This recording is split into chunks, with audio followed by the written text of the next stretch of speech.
بينما ينشغل العالم بالصراعات الجيوسياسية، تتشكل بهدوء تحولات اقتصادية قد تكون أكثر تأثيرا على المدى الطويل.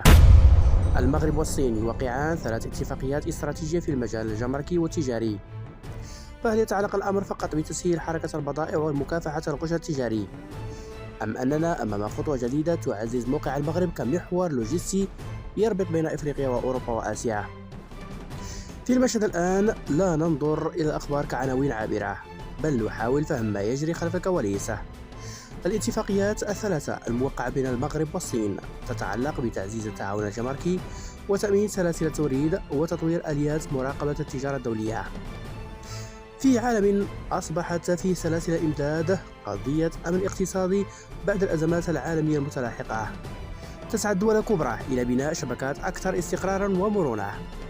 بالنسبة للصين، يمثل المغرب موقعا استراتيجيا يربط الأسواق الأوروبية والإفريقية، بينما يرى المغرب في هذه الشراكات فرصة لتعزيز مكانته كمركز لوجستي وصناعي إقليمي.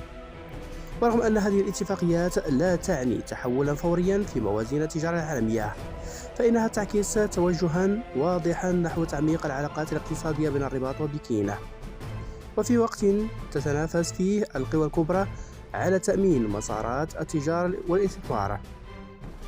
السؤال المطروح اليوم: هل يمثل تعميق التعاون الاقتصادي مع الصين فرصة جديدة للمغرب لتعزيز موقعه التجاري والصناعي، أم أن الحفاظ على التوازن بين الشركاء الآسيويين والأوروبيين والأمريكيين سيظل خيار أكثر فاعلية؟ شاركونا آراءكم في التعليقات، ولا تنسوا الاشتراك في القناة وتفعيل الجرس ليصلكم كل جديد.